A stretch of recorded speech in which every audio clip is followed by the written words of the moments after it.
Hello everyone.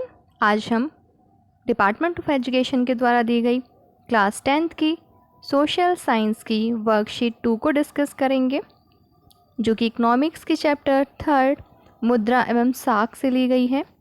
तो चलिए start करते हैं। रिज़र्व बैंक ऑफ इंडिया को भारत में बैंकों का बैंक कहा जाता है। जो हमारा रिज़र्व बैंक ऑफ इंडिया है उसे हम बैंकों का bank, banker of the bank भी बोलते हैं। बैंक विभिन्न प्रकार के कार्य करते हैं। अब बैंकों के अलग अलग काम होते हैं, जैसे क्या पहला है, लोगों का खाता खोलते हैं, बैंक अकाउंट खोलकर उसमें पैसा जमा करते हैं और जमा किए गए धन पर सूद भी प्रदान करते हैं। जो हम अपने पैसे बैंक में जमा कराते हैं उस पर वो इंटरेस्ट भी हमें देते हैं। जब लोगों को मुद्रा की ज़रूरत होती है, पैसे की आवश्यकता होती है, तो हम अपने खाते में से इस पैसे को निकाल सकते हैं। वर्तमान में सरकार के द्वारा छात्रवृत्ति यानी स्कॉलरशिप, पेंशन, सब्सिडी, छूट, ये सब भी लोगों के बैंक में ही ट्रांसफ़र किए जाते हैं। जैसे हम देखते हैं स्कूलों में बच्चों को स्कॉलरशिप वगैरह दी जाती है और गैस पे भी सब्सिडी आजकल मिल रही है, पेंशन है, ये सब जो है डायरेक्ट हमारे बैंक अकाउंट में ट्रांसफ़र कर दिए जाते हैं। इसके अलावा बैंक साख उधार यानी कि लोन देने का काम भी करता है। साख उधार के लिए लोग औपचारिक एवं अनौपचारिक स्रोतों पर निर्भर करते हैं। औपचारिक स्रोत होते हैं उसमें बैंक एवं स्वयं सहायता समूह आते हैं। जो बैंक होते हैं वो खुद ही लोगों को लोन प्रोवाइड कराते हैं।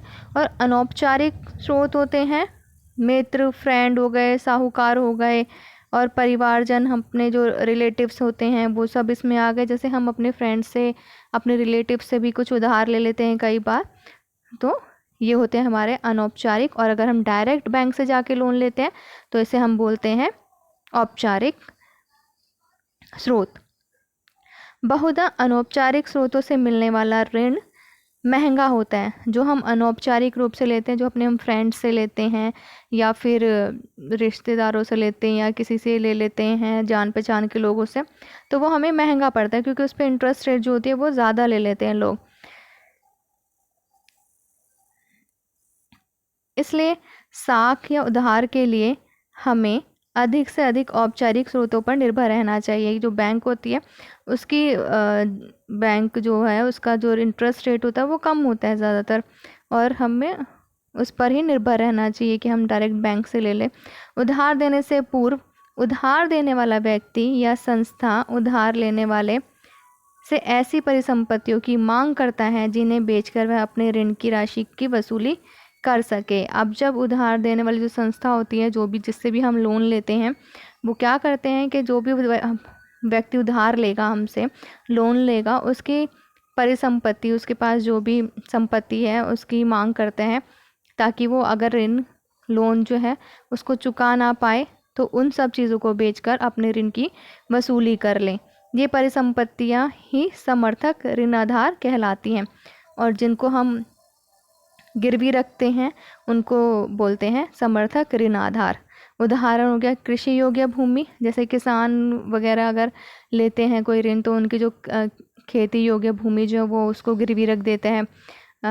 जेवर हो गए, मकान हो गए, जब हम औपचारिक या अनौपचारिक रूप से लेते तो इन चीज़ों को हम गिरवी रख सकते हैं। जैसे हमने देखा है लोग जब लोन लेते हैं तो अपनी किसी न किसी चीज़ को गिरवी रख देते हैं और बैंकों में हमें अपनी इन चीज़ों का ब्यौरा देना पड़ता है ताकि बैंक अपनी वसूली कर सके अगर हम अपना लोन नहीं वापस कर पाए तो।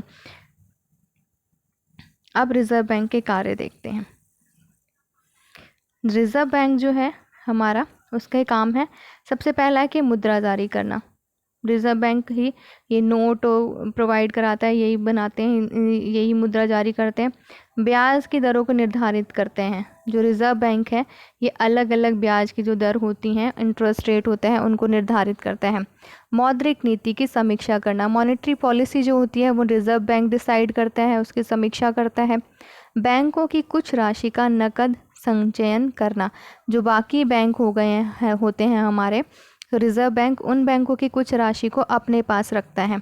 बैंक एवं स्वयं सहायता समूहों की कार्यप्रणाली पर नज़र रखना। रिज़र्व बैंक जो है वो सभी बैंकों पर और स्वयं सहायता समूह जो है उनकी कार्यप्रणाली पर, उनके काम पर नज़र रखता है। तो ये हो गए हमारे रिज़र्व बैंक के कार्य। तो चलिए अब क्वेश्चन आंसर डिस्कस कर लेते हैं। फर्स्ट क्वेश्चन है हमारा, साख के औपचारिक स्रोत से आप क्या समझते हैं? तो हमने यहाँ भी पढ़ा कि साख का औपचारिक स्रोत क्या है? बैंक और स्वयं सहायता समूह जो है औपचारिक स्रोत है साख के। सेकंड क्वेश्चन है हमारा, रिजर्व बैंक ऑफ इंडिया के कार्यों पर एक नोट लिखें। तो रिजर्व बैंक ऑफ इंडिया के कार्य क्या है? यहाँ पर हमने देखा मुद्रा जारी करता है, इसको हम बैंकों का बैंक भी बोलते हैं। ब्याज की दरों को निर्धारित करता है, मौद्रिक नीति की समीक्षा करता है, बैंकों की राशि का जो है नकद संचयन करता है, बैंकों और स्वयं सहायता समूह की कार्यप्रणाली को पर नज़र रखता है। ये सारी चीज़ें हम इसमें लिख सकते हैं। थर्ड क्वेश्चन है हमारा, किसी एक समर्थक ऋण आधार का उदाहरण दीजिए। अब समर्थक ऋण आधार हमने पढ़ा था कि जो भी चीज़ हम गिरवी रखते हैं लोन लेते हुए उसको हम समर्थक ऋण आधार कहते हैं। तो इसका एग्जाम्पल यहाँ पर हम देख सकते हैं, कृषि योग्य भूमि हो गई, हमारा मकान हो गया, जेवर हो गया, कोई भी प्रॉपर्टी हो गई, वो हमारा समर्थक ऋण आधार का उदाहरण हो जाएगा। नेक्स्ट क्वेश्चन है हमारा, बैंकों के कार्यों का वर्णन कीजिए। तो यहाँ हम देख लेते हैं, बैंकों के कार्य हमें बताया गया था कि बैंक जो है वो विभिन्न प्रकार के कार्य करते हैं, जैसे लोगों का खाता खोलते हैं, उसमें पैसा जमा करते हैं, लोगों को इंटरेस्ट भी प्रोवाइड कराते हैं उस पैसे पे, और लोन प्रोवाइड कराते हैं, जो भी पेंशन है, स्कॉलरशिप है, सब्सिडी है, वो अकाउंट जो हम खोलते हैं उसमें वो ट्रांसफ़र किया जाता है। तो ये सारी चीज़ जो है बैंकों के कार्य होंगे। उसके बाद नेक्स्ट क्वेश्चन है हमारा, साख का कौन सा स्रोत बेहतर है और क्यों? तो साख लेने के दो स्रोत हमने यहाँ पढ़े, औपचारिक और अनौपचारिक। तो हमारा साख लेने का औपचारिक स्रोत जो है वो ज़्यादा बेहतर है, क्योंकि अनौपचारिक स्रोतों से मिलने वाला ऋण ज़्यादातर महंगा होता है। इसलिए हमें साख लेने के लिए, उधार लेने के लिए अधिक से अधिक औपचारिक स्रोतों पर निर्भर रहना चाहिए। यहाँ पर ये वर्कशीट कंप्लीट होती है। आई होप आपको ये वर्कशीट समझ में आई होगी। अगर वर्कशीट आपको समझ आई है तो वीडियो को लाइक कीजिए, शेयर कीजिए, और अगर आपने मेरे चैनल को सब्सक्राइब नहीं किया है तो चैनल को सब्सक्राइब कर लीजिए, ताकि आगे आने वाली वीडियोज़ की नोटिफिकेशन आपको मिल सके और आप इन सॉल्यूशंस को देख सकें। Thanks for watching friends.